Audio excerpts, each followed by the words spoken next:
Times today news కి స్వాగతం. బులెటిన్లో ముందుగా హెడ్లైన్స్ చూద్దాం. విశాఖపట్నం జిల్లా అధ్యక్షులు మరియు మాజీ మంత్రి శ్రీ గుడివాడ అమర్నాథ్ ప్రెస్ మీట్. నేను ఎక్కడ ఉన్నా కుప్పం ఎమ్మెల్యేని, మీ మనిషిని సీఎం చంద్రబాబు నాయుడు. తెలంగాణ భవన్లో బీఆర్ఎస్ నేతల press meet.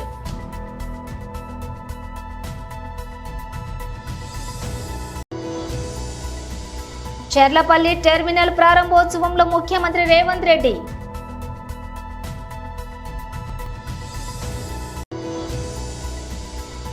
Vaishnavi Chaitanya fans waiting ఇక్కడ.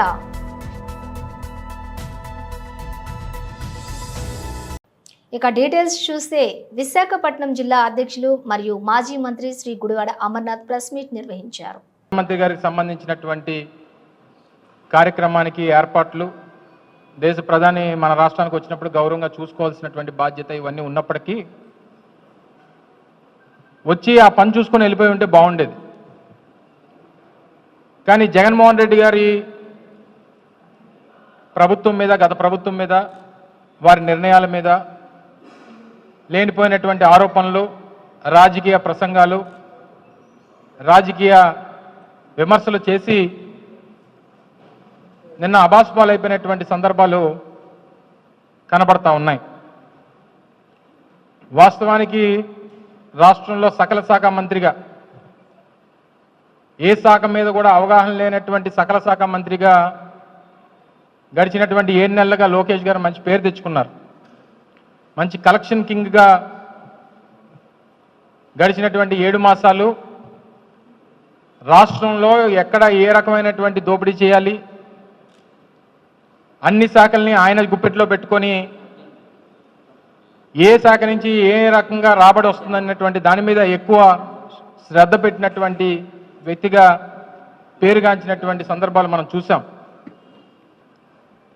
అయితే నిన్న వారు చేసినటువంటి ఆరోపణలు, కొన్ని ప్రధానమైనటువంటి ఆరోపణలు, వాటికి సమాధానాలు మీ ద్వారా ప్రజలకు చెప్పాలన్నటువంటి ఉద్దేశంతో మీ ముందుకు రావడం జరిగింది. వారు చేసినటువంటి ప్రధానమైనటువంటి ఆరోపణ ఏంటంటే, ఉత్తరాంధ్రకి జగన్మోహన్ రెడ్డి గారు చేసింది ఏంటి, ఆయన ఏమీ చేయలేదు, గడిచినటువంటి 5 సంవత్సరాలుగా జగన్మోహన్ రెడ్డి గారి పాలనలో ఉత్తరాంధ్రకి ఏమి మీరు చేశారన్నటువంటి విషయాన్ని వారు అడగడం జరిగింది. ఎక్కడి నుంచి, శ్రీకాకుళం నుంచి పాయకరావుపేట వరకు మొదలు పెట్టమంటారా, లేదా పాయకరావుపేట నుంచి శ్రీకాకుళం వరకు మొదలు పెట్టమంటారా? గతంలో 15 సంవత్సరాలు మీ తండ్రి గారు ఉమ్మడి రాష్ట్రానికి 10 సంవత్సరాలు, రాష్ట్ర విభజన జరిగిన తర్వాత 5 సంవత్సరాలు, 15 సంవత్సరాలు మొన్న వచ్చినటువంటి అధికారానికన్నా ముందు 3 పర్యాయాలు ఈ రాష్ట్రానికి ముఖ్యమంత్రిగా చేశారు. గతంలో ఎప్పుడు కూడా ఉత్తరాంధ్రకి ఆయన హయాంలో జరిగినటువంటి కార్యక్రమాలు ఏంటో ఒకసారి చెప్పుంటే మేము మిగిలినటువంటి వాడికి సమాధానం చెప్పేవాళ్ళం. జగన్మోహన్ రెడ్డి గారు గడిచినటువంటి 5 సంవత్సరాల్లో శ్రీకాకుళంలో మొదలు పెడితే ఉద్దానం కిడ్నీ సమస్యకు సంబంధించి 700 కోట్ల రూపాయలతో వాటర్ ప్రాజెక్టు నిర్మించాం, కిడ్నీ రీసెర్చ్ సెంటర్ నిర్మించాం, ఎన్నో దశాబ్దాలుగా ఉన్నటువంటి మూలపేట పోర్టు నిర్మాణం. నేను ఎక్కడ ఉన్నా కుప్పం ఎమ్మెల్యేని, మీ మనిషిని సీఎం చంద్రబాబు నాయుడు. నేను 2024 ఎన్నికైన తర్వాత మొదటిసారి వచ్చాను, రెండోసారి ఇప్పుడు వస్తున్నాను. దగ్గర ఈ ప్రభుత్వం వచ్చి, కొత్త ప్రభుత్వం ఎన్డీఏ ప్రభుత్వం వచ్చి తెలుగుదేశం ఆధ్వర్యంలో 7వ నెల. అదే సమయంలో ఎన్నికల్లో మీరందరూ అనేక ఆస్పిరేషన్స్ పెట్టుకున్నారు. 3 పార్టీల్లో ఉండే కార్యకర్తలు గాని, ప్రజలు గాని, యువత గాని అందరూ కూడా అనేకమైన ఆస్పిరేషన్స్ పెట్టుకున్నారు. దానికి కూడా కారణం మనం చూస్తే 5 సంవత్సరాలు ఈ రాష్ట్రంలో ఒక విధ్వంస పాలన జరిగింది. వ్యవస్థలన్నీ కూడా విధ్వంసం చేసే పరిస్థితికి వచ్చారు. రాష్ట్ర ఆర్థిక పరిస్థితిని చిన్నాభిన్నం చేశారు. ఎవరన్నా ఫ్రీగా మాట్లాడలేని పరిస్థితి తీసుకొచ్చారు. ఫైనల్ గా మనం చూస్తే ఎక్కడికక్కడ అభివృద్ధి స్టాండ్ స్టిల్ అయిపోయి, ఎక్కడ చూసినా ప్రజలను అణిచివేయడానికి ప్రయత్నం చేశారు తప్ప ప్రజలకు మంచి చేయాలన్న ఆలోచన లేకుండా పోయింది. అయితే ఇది నాకు కొత్త కాదు.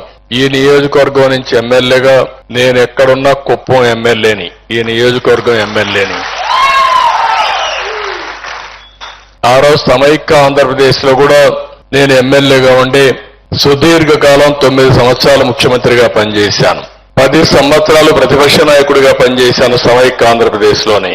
మళ్లీ మొదటి ముఖ్యమంత్రి ఇక్కడయ్యాను, రెండోసారి ముఖ్యమంత్రి అయ్యాను, ప్రతిపక్ష నాయకుడిగా పనిచేశాను. అదే సమయంలో మీరు చూస్తే నేను ఎప్పుడు కూడా రాజకీయాలంటే ఆషామాషిగా తీసుకోవడం కాకుండా రాజకీయాల ద్వారా ఒక మంచి పాలసీ తీసుకొస్తే, పబ్లిక్ పాలసీ తీసుకొస్తే ప్రజల చరిత్ర భవిష్యత్తును తిరగరాసే అవకాశం ఉంటుంది.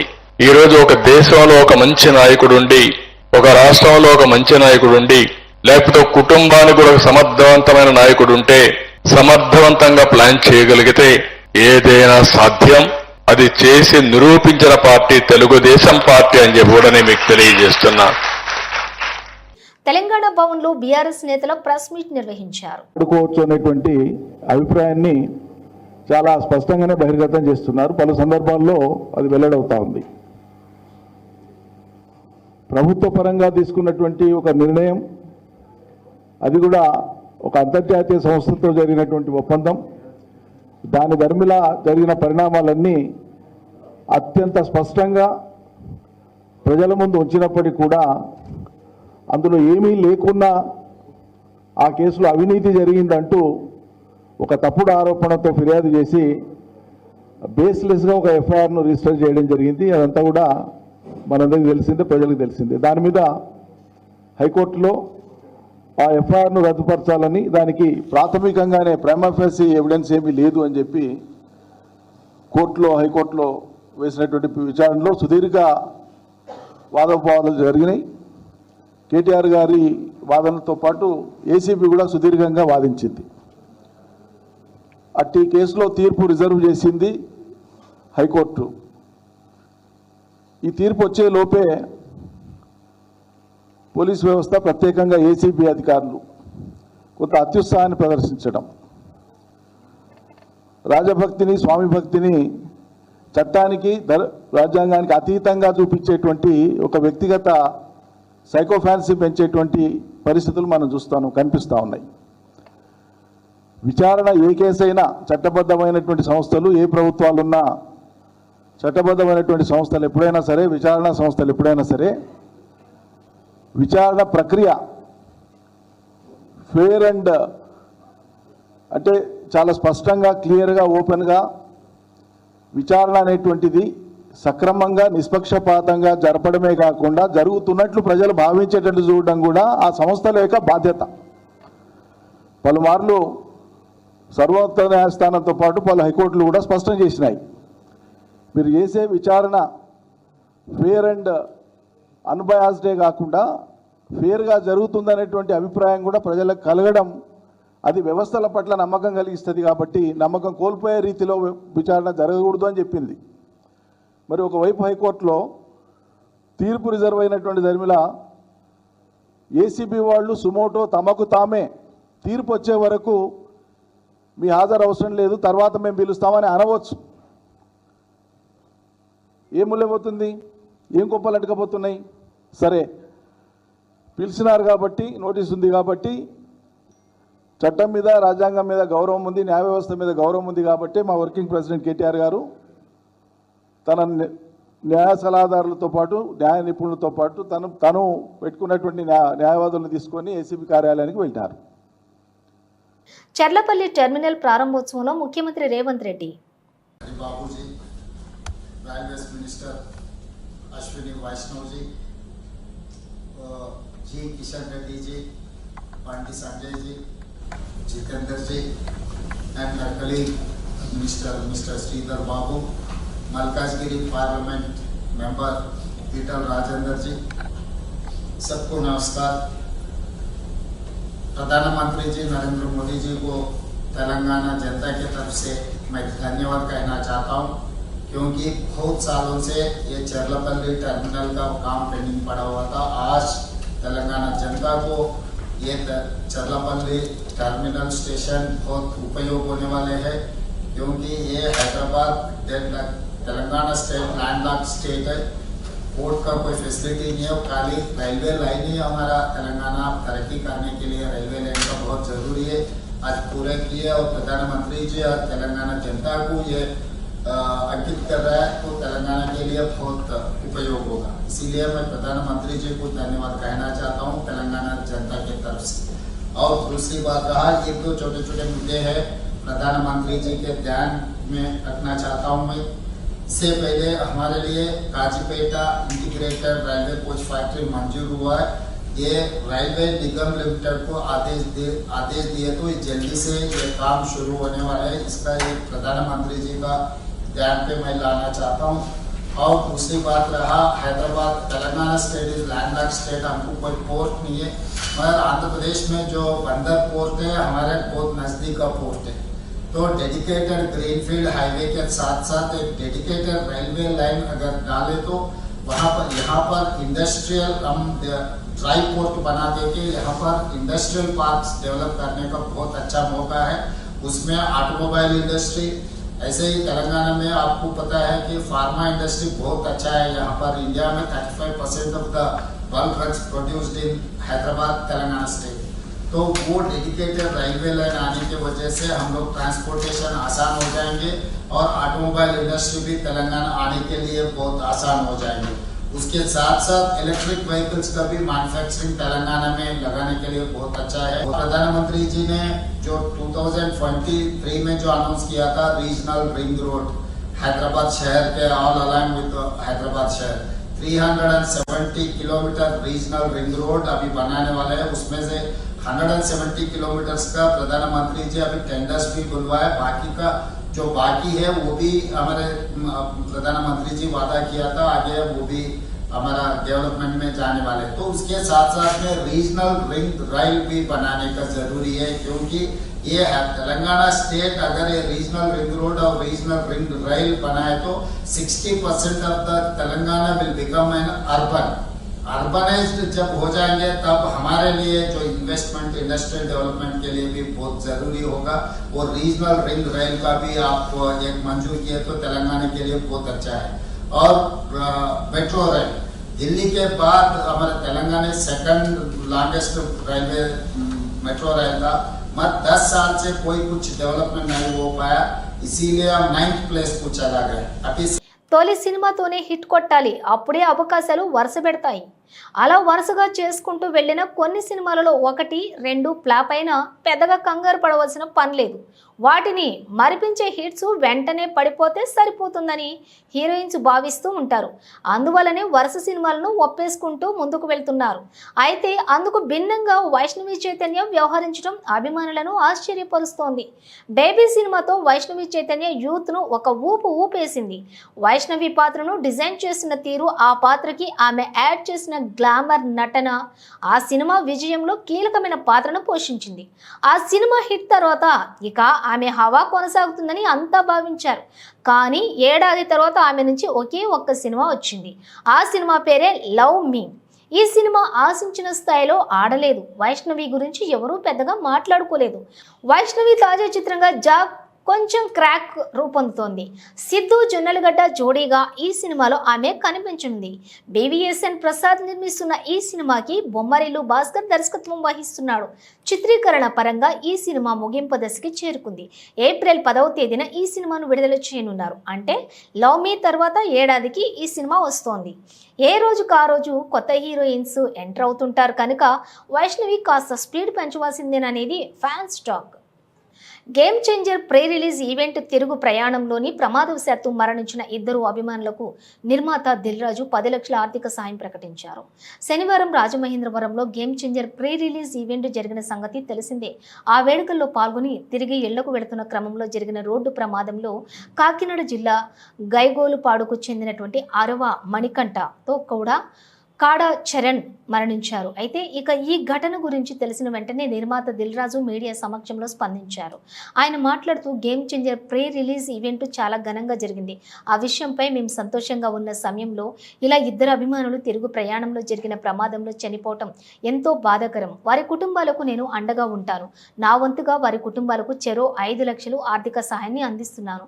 ఇలాంటి ఘటన జరిగినప్పుడు కుటుంబాల్లో ఎంతో బాధ ఉంటుందో అర్థం చేసుకోగలను. వారికి నా ప్రగాఢ సానుభూతిని వ్యక్తం చేస్తున్నాను అని అన్నారు. ప్రజావాణిలో వచ్చిన ఆర్జీలను పరిశీలించి పరిష్కరించాలని జిల్లా కలెక్టర్ ఆశీష్ సాంగ్వాన్ అన్నారు. సోమవారం కలెక్టరేట్ సమావేశ మందిరంలో ప్రజావాణి కార్యక్రమాన్ని నిర్వహించారు. ఈ సందర్భంగా కలెక్టర్ మాట్లాడుతూ పలు సమస్యలపై జిల్లాలోని ప్రజలు సమర్పించినటువంటి ఆర్జీలను పరిశీలించి వాటిపై చర్యలు చేపట్టాలని తెలిపారు. భూ సమస్యలు, రైతు భరోసా, పెన్షన్లు, ఇతర సమస్యలపై ఆర్జీలను సమర్పించారు. ఈ రోజు 96 దరఖాస్తులు రావటం జరిగిందని తెలిపారు.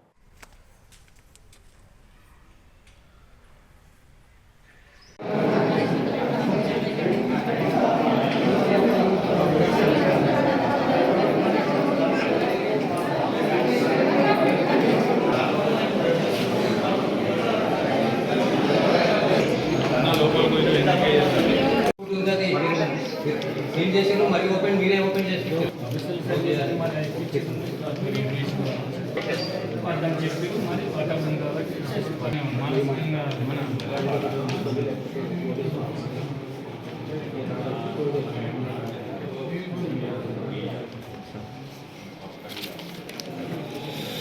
జనార్దన్ రెడ్డి 2 చెరువు, ఒక చెరువు 2 జనార్దన్ రెడ్డి మధ్యలోకి వచ్చిన మళ్ళీ అడుగుతుంది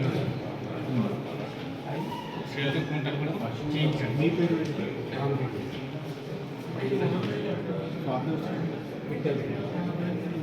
న్యాయం జరిగింది, గవర్నమెంట్కి న్యాయం జరిగింది, మాకు న్యాయం జరిగింది. నోటీస్ ఇచ్చారు, లీగల్ నోటీస్ ఇచ్చారు.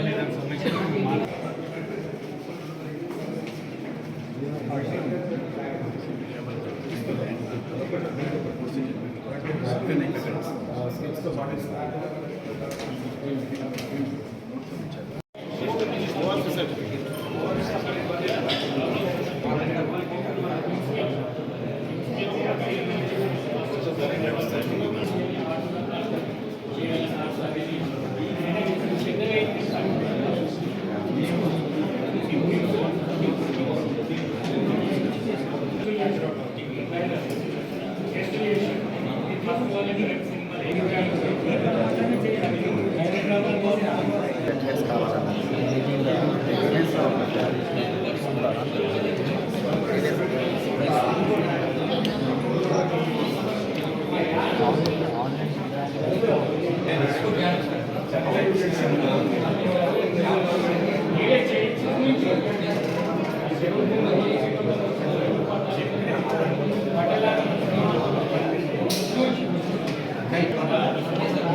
భద్రాద్రి కొత్తగూడెం జిల్లా జూలూరుపాడు మండల కేంద్రంలోని కళ్ల ముందే గుట్టలను తవ్వేస్తుంటే అధికారులు పట్టించుకోకుండా నిమ్మకు నీరెత్తినట్లు వ్యవహరిస్తున్న అధికారులపై చర్యలు తీసుకోవాలని జూలూరుపాడు మండల సేవాలాల్ సేనా మండల అధ్యక్షులు లక్ష్మణ్ డిమాండ్ చేశారు. ఈ సందర్భంగా వారు మాట్లాడుతూ జూలూరుపాడు మండల కేంద్రంలో గత కొన్ని రోజులుగా గుట్టకు మట్టి కోరి పెట్టి ట్రాక్టర్లతోటి వందలాది ట్రిప్పులు మట్టి తవ్వకాలు జోరుగా సాగిస్తున్నారు. ఈ పరిస్థితిని గమనించి మండల అధికారులు ఆ ప్రాంతానికి వెళ్లి పర్మిషన్ లెటర్స్ చెక్ చేయాల్సిందిగా ఆయన అధికారులను కోరారు. పర్మిషన్ లెటర్ని చెక్ చేసి అదే ప్రాంతంలో పర్మిషన్ ఇచ్చారా, వేరే ప్రాంతంలో పర్మిషన్ ఇచ్చారా, ఇస్తే ఎన్ని ట్రిప్పులకు పర్మిషన్ ఇచ్చారు అనేది సర్వే చేయవలసిందిగా ఆయన మండల రెవెన్యూ అధికారులను కోరారు. వాళ్ళపై కఠిన చర్య తీసుకోవాలని చెప్పి సేవాలాల్ సేన నుంచి డిమాండ్ చేస్తున్నాం. జూలూరుపాడు భద్రాద్రి కొత్తగూడెం జిల్లా. జై సేవాలాల్.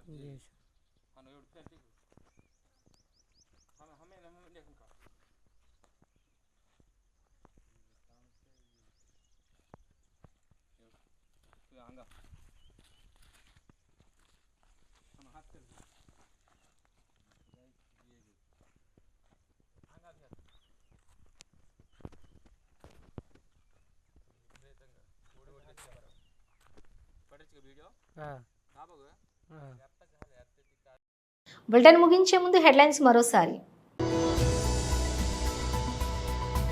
విశాఖపట్నం జిల్లా అధ్యక్షులు మరియు మాజీ మంత్రి శ్రీ గుడివాడ అమర్నాథ్ ప్రెస్ మీట్. నేను ఎక్కడ ఉన్నా కుప్పం ఎమ్మెల్యేని, మీ మనిషిని సీఎం చంద్రబాబు నాయుడు. తెలంగాణ భవన్లో బీఆర్ఎస్ నేతల press meet.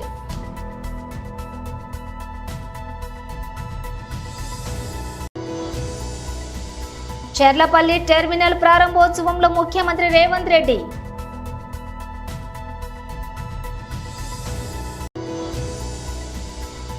Vaishnavi Chaitanya fans waiting ఇక్కడ.